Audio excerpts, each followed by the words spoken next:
Hello, and thank you for choosing to watch another New Life video. I'm Matt with New Life Church. We're continuing our study of the heroes of faith listed in Hebrews, and we're continuing talking about Joseph, and we're in Genesis chapter 42. So far what's happened is he was one of Jacob's kids, and was given a dream, a couple of dreams from God that basically said his brothers would bow to him. And instead of keeping that to himself, maybe confiding to his father, he went and bragged about it to his brothers. And so they got very jealous of him, and Jacob was favoring him above all, and gave him the coat of many colors, and so his brothers really got more angry with him than I've ever personally seen any brothers. They actually jumped him, sold him into slavery in Egypt. And while he was there, he started to do well in the house of Potiphar, his master, until Potiphar's wife decided that she really liked him. And so when she tried to seduce him, he resisted, so she told her husband and everyone else that he tried to rape her, and so he was shut up in prison. And while he was in prison there, he was still serving the Lord. I mean, it's amazing the way he served the Lord in Egypt. While he was a slave, while he was a prisoner, and then while there, he interpreted dreams of a baker and a butler. And then finally, 2 years after that, he was called before Pharaoh and interpreted a dream that there would be 7 years of prosperity and 7 years of famine. And Pharaoh put him in charge of, during the prosperity, gathering all the spare grain he could. And now the 7 years of famine have started, and he's in charge of distributing it, of selling it. And this famine is severe. It wasn't just in Egypt. It was in all the countries around there, including where Jacob and the rest of the family was. So chapter 42 begins in verse 1. When Jacob saw that there was grain in Egypt, Jacob said to his sons, "Why do you look at one another?" Meaning, we're running out of food. Our family's going to die. Our children, grandchildren, everybody. And you're just staring at each other, doing nothing. You don't know what to do. Can't start eating the ground, You're just staring. What are you doing that for? I heard that there's grain in Egypt. And he said, "Indeed, I have heard that there is grain in Egypt. Go down to that place and buy for us there, that we may live and not die." So Joseph's 10 brothers went down to buy grain in Egypt. But Jacob did not send Joseph's brother Benjamin with his brothers, for he said, lest some calamity befall him. Benjamin was the youngest and the full brother of Joseph. The others had different mothers. And so there is some favoritism there, but these brothers aren't showing jealousy now. I think that basically they've watched 20 years of Jacob, their father, mourning for Joseph. And they're feeling guilty. They're not saying a word about it. And I couldn't imagine what good would come of the confession at this point.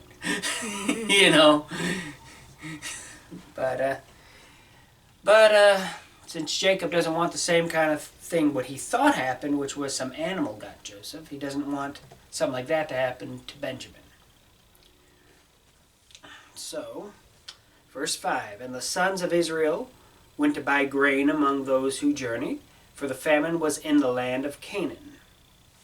Now Joseph was governor over the land, and it was he who sold to all the people of the land. And Joseph's brothers came and bowed down before him with their faces to the earth. Interesting. But we'll keep that in mind. Joseph saw his brothers and recognized them. Yeah, he saw them and he recognized them. They look older, but the same people. But he acted as a stranger to them and spoke roughly to them. You know, he looks very different. He's dressed as an Egyptian ruler. And he's speaking roughly to them. Not being friendly. Now, if my brother had jumped me and then sold me into slavery, I wouldn't be very friendly to him either when I saw him.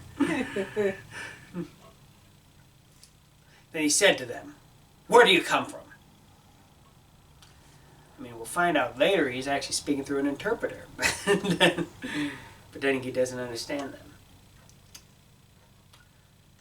And they said, "From the land of Canaan to buy food." So Joseph recognized his brothers, but they did not recognize him. Then in verse 9, Joseph remembered the dreams which he had dreamed about them. And those dreams were that they would bow to him. And here it is. You know, throughout all of Joseph's life, these 20 years he's been in Egypt, those dreams did not look like they were going to be fulfilled. As Joseph is thrown into Potiphar's house, as he's thrown into prison, did it look like God's word to him was going to come true? You know, we can trust God's promises. Sometimes it does not look like we can trust God's promises. But we still can. We just got to keep the faith. Keep trusting in him. That's one of the things I like most about Joseph, is the way he kept the faith this whole time. So he remembered his dreams and said to them, "You are spies. You have come to see the nakedness of the land." So basically what he's saying is, okay, you really came here. You're spying out. You're going to see the weaknesses. You're going to see where the guards are posted and where they're not. You're going to find the best place to sneak in to attack. Verse 10, and they said, "No, not my lord, but your servants have come to buy food. We're all one man's sons. We are honest men. Your servants are not spies." But he said to them, "No, but you have come to see the nakedness of the land."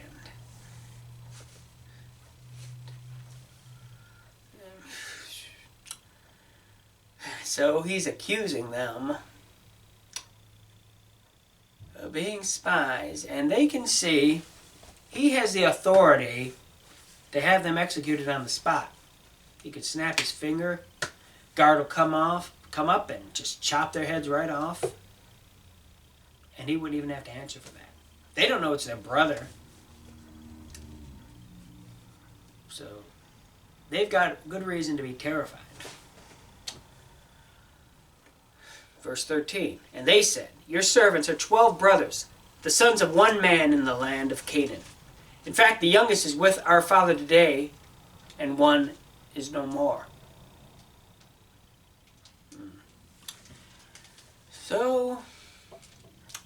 So he's getting a bit of a report. What has he learned? He's learned his father is alive. His youngest brother is alive.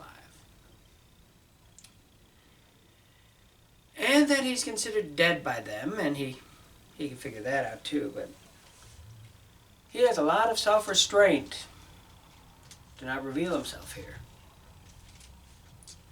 You know, he's alive, your father's alive? I mean, he's going to question them, but he could have really shown emotions about this. Mm-hmm. But Joseph said to them in verse 14, "It is as I spoke to you, saying, you are spies. In this manner you shall be tested. By the life of Pharaoh, you shall not leave this place unless your youngest brother comes here. Send one of you and let him bring your brother, and you shall be kept in prison, that your words may be tested to see whether there is any truth in you. Or else, by the life of Pharaoh, surely you are spies." So he put them all together in prison 3 days. So I can see three reasons. One is he does want to see Benjamin. Another is he needs to see what kind of men these people are. These brothers of his. The last time he saw them, what'd they do? Mm-hmm. For all he knows, they're the biggest terrorists in Canaan. And another is he's having some fun. And a little payback. Controlled, mind you, not just beyond all reason. He doesn't have them hanging by their thumbs. He doesn't.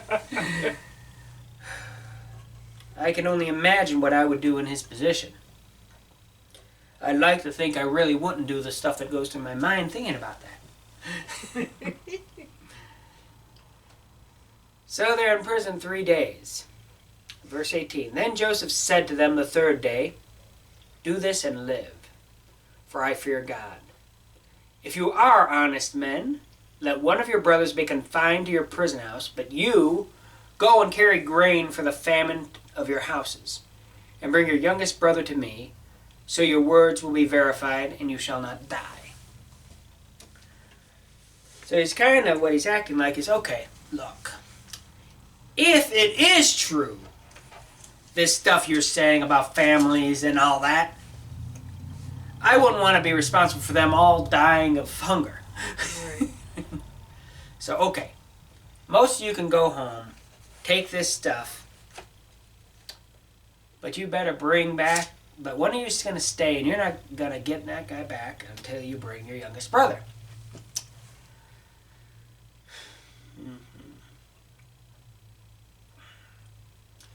So they did so. Verse 21. Then they said to one another, we are truly guilty concerning our brother. For we saw the anguish of his soul when he pleaded with us, and we would not hear. Therefore this distress has come upon us. And Reuben answered them, saying, did I not speak to you, saying, do not sin against the boy? And you would not listen. Therefore, behold, his blood is now required of us. But they did not know that Joseph understood them, for he spoke to them through an interpreter. So, what does this say? It has been 20 years since they saw Joseph. They have no idea that they are speaking to Joseph. At best, they might know that Joseph was taken to Egypt.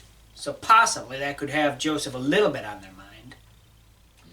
But the first thing they do is say, oh man, we are getting comeback. We are reaping what we sowed. People say the word karma and think that it's something new that was invented. The concept of sowing and reaping was in the scripture long before then. And that's what they're saying. They are getting their just desserts. They're not spies, but they did another terrible thing, another crime. And now they're going to pay for that crime by being accused of a different crime. They're getting what they deserve. That's what these people are saying. In other words, these brothers are feeling guilt about what they did. Which is correct. When you do something like that, you should feel guilt about it. So, and he turned himself away from them and wept. Verse 24, Joseph had to turn away and start crying because of this. He did see that they are feeling guilty, and furthermore, just seeing them, that had to be a really emotional thing. It had been 20 years since he saw his family. So he got overcome with emotions. Then he returned to them again and talked with them. And he took Simeon from them and bound him before their eyes. So they see their brother Simeon is taken away. Verse 25, Then Joseph gave a command to fill their sacks with grain and to restore every man's money to his sack and to give them provisions for the journey. Thus he did for them. So they loaded their donkeys with the grain and departed from there. But as one of them opened his sack to give his donkey feed at the encampment, he saw his money, and there it was in the mouth of his sack. Could you imagine what's going through his mind? What in the world? So he said to his brothers, "My money has been restored, and there it is, in my sack." Then their hearts failed them, and they were afraid, saying to one another, "What is this that God has done to us?" I mean, they think it's a reverse miracle. You know? If they thought God was getting them for what they did to Joseph before, they just know that they are Egypt's most wanted right now. I wouldn't be surprised if they half expect the Egyptian army to come on them.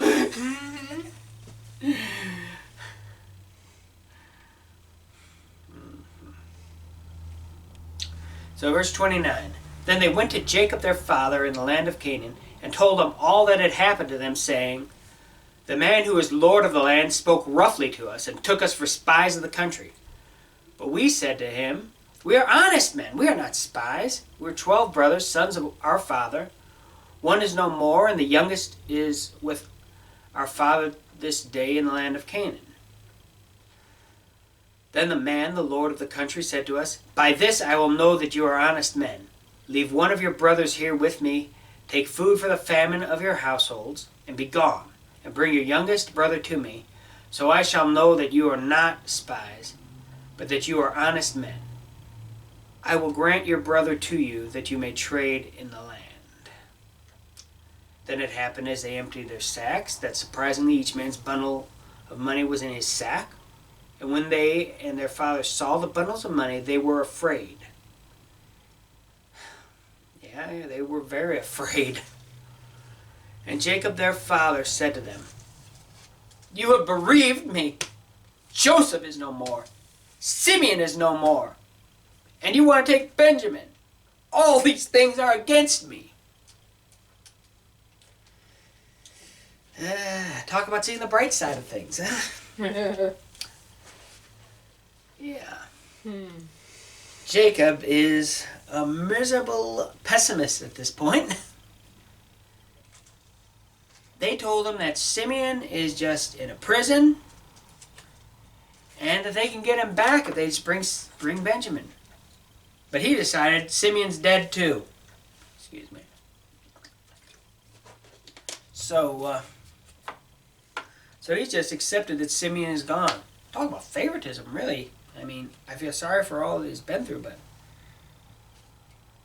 he'd rather keep Benjamin with him than take a small chance of something bad happening to Benjamin to get Simeon back. That just, he's just accepting that Simeon is dead. Verse 37. Then Reuben spoke to his father, saying, "Kill my 2 sons if I do not bring him back to you. Put him in my hands, and I will bring him back to you." But he said, "My son shall not go down with you. His brother is dead, and he is left alone. If any calamity should befall him along the way in which you go, then you would bring down my gray hair with sorrow to the grave." So now they've got this food, and so Jacob is not having them go back and get Simeon. He's who knows how long he let Simeon in there. Let Simeon rot in prison, although I doubt it was a very bad prison. Chapter 43. Now the famine was severe in the land, and it came to pass, when they had eaten up the grain which they had brought from Egypt, that their father said to them, "Go back, buy us a little food." You know, he's acting like nothing's happened. But Judas spoke to him, saying, "The man solemnly warned us, saying, 'You shall not see my face unless your brother is with you. If you send our brother with us, we'll go down and buy you food. But if you will not send him, we will not go down, For the man said to us, you shall not see my face unless your brother is with you. In other words, they are not going to travel all the way to Egypt for nothing, or for worse than nothing. Mm-hmm. For all they know, if they go there without their brother, they'll all be thrown in prison.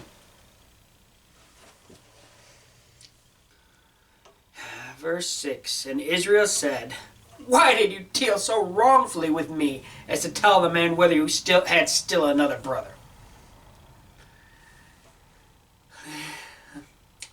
But they said, the man asked us pointedly about ourselves and our families, saying, is your father still alive?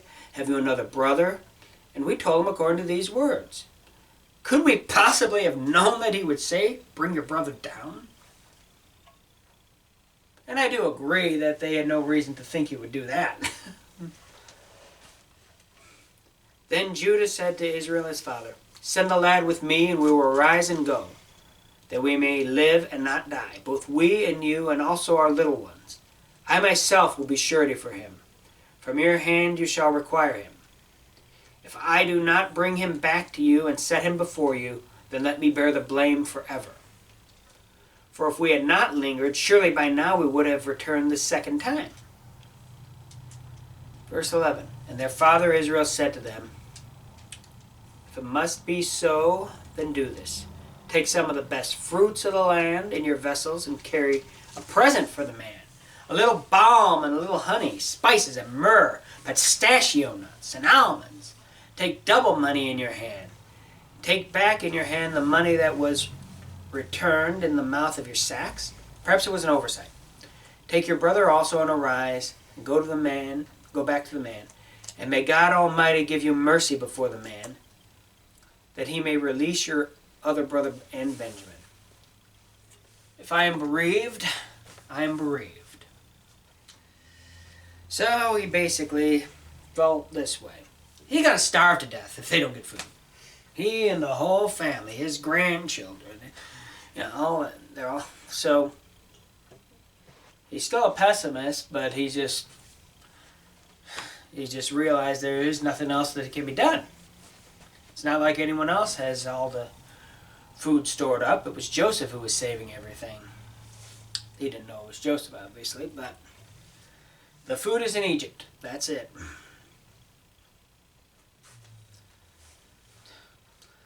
So verse 15, so the men took that present, to bribe him, make him feel, try to make him really like him, and Benjamin, and they took double money in their hand, and arose and went down to Egypt. And they stood before Joseph. When Joseph saw Benjamin with them, he said to the steward of his house, take these men to my home, and slaughter an animal and make ready, for these men will dine with me at noon. Then the man did as Joseph ordered, and the man brought the men into Joseph's house. Now the men, that's Joseph's brothers, were afraid because they were brought into Joseph's house. And they said, it is because of the money which was returned in our sacks the first time that we were brought in, so that he may make a case against us and seize us to take us as slaves with our donkeys. So they do not think that this is going to be a friendly lunch.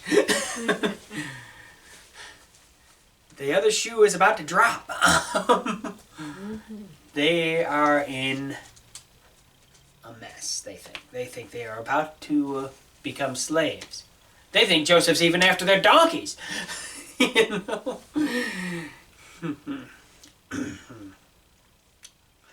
Verse 19. When they drew near to the steward of Joseph's house, they talked with him at the door of the house and said, Sir, we indeed came down the first time to buy food, but it happened when we came to the encampment that we opened our sacks, and there each man's money was in the mouth of his sack, our money in full weight. So we have brought it back in our hand, and we have brought down other money in our hands to buy food. We do not know who put the money in our sacks. But he said, peace be with you. Do not be afraid. Your God and the God of your father has given you treasure in your sacks. I had your money. Then he brought Simeon out to them. So he assured him, we had your money, which was true. They did have his money. And then Joseph told him to Mm-hmm. But then, so okay, he's not mad with us about that.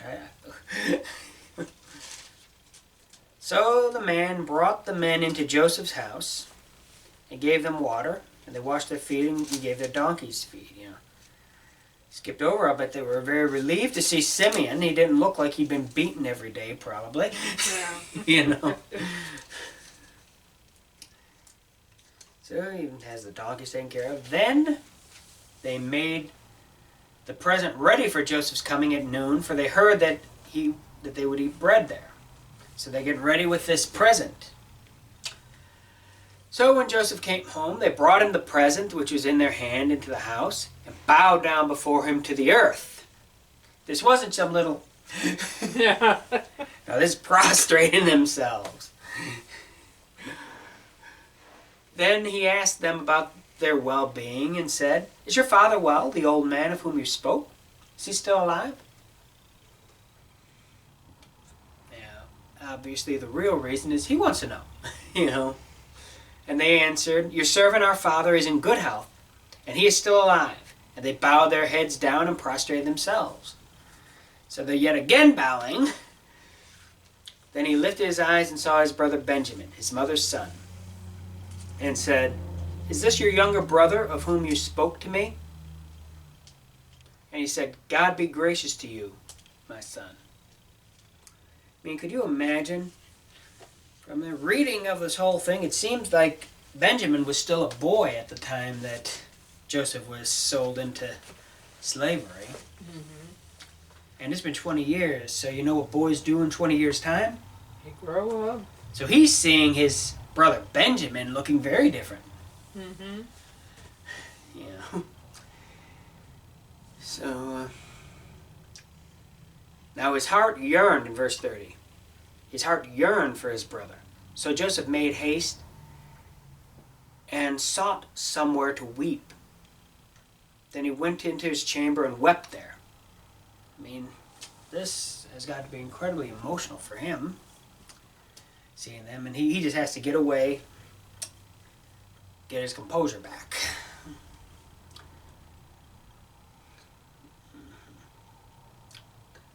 Then he washed his face and came out, and he restrained himself and said, "Serve the bread." So they set him a place by himself, and then by themselves, and the Egyptians who ate with him by themselves, because the Egyptians could not eat food with the Hebrews, for that is an abomination to the Egyptians. And they sat before him, the firstborn according to his birthright, and the youngest according to his youth. And the men looked in astonishment at one another. He had them all set down in the order of their ages. And when you're getting to this age, they're probably in their 40s or more. Mm-hmm. They all look about the same age. Yeah. They know that he knew Benjamin was the youngest by far, but the others, he didn't get any of them confused, which is easy to understand considering they're his brothers. Yeah. But if they were total strangers, they didn't give him IDs, He didn't look at their driver's licenses,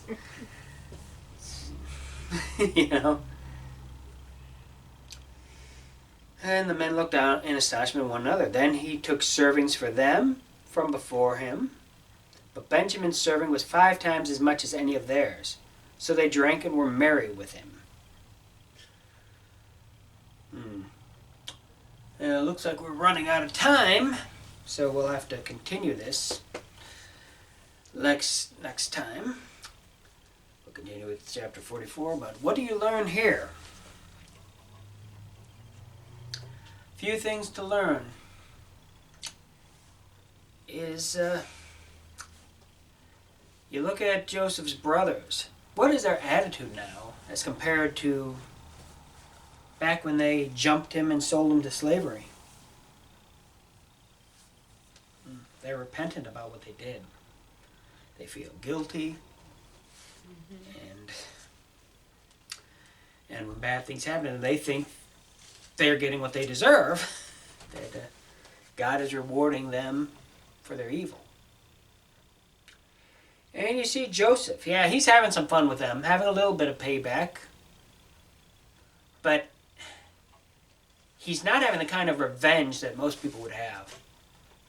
The natural thing to do in his position, the moment he saw them coming, guards, grab them. The only thing that would delay their execution is if he wanted them tortured some first. That is the way of the way of nature, the way that we would want to do that, have revenge. What they did to him was terrible, incomprehensible. It's one of those really messed up things you read about in the Bible. But he's showing them a lot of compassion, a lot of forgiveness, even now. He hasn't revealed himself yet. And he's not quite done testing them and having a little fun with them. But the fact that they are alive, the fact that he is allowing them to be in his presence with the authority that he has and with what they have done to him is incredible. It's kind of forgiveness that you can't have without God. But that's one of the things we need to learn, is to be able to forgive people. And that's a very difficult thing to do. You don't necessarily have to trust them forever. Joseph is testing them, testing his brothers. But he's not just having them killed, which he had the authority to do right then. But he's given them a chance. That's what we need to do, is be able to forgive. It's part of the Lord's Prayer. Forgive us our debts as we forgive our debtors. Or depending on which gospel you're using, it trespasses, we forgive those who trespass against us. But something we need to be able to do. So all I'd say is search yourself. Is there unforgiveness in you? If it is, if there is, isn't it time you let it go? Just ask God for help with that, because it's not something that is in nature for us.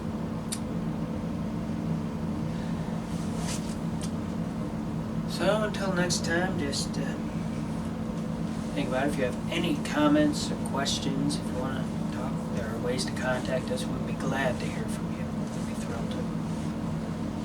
So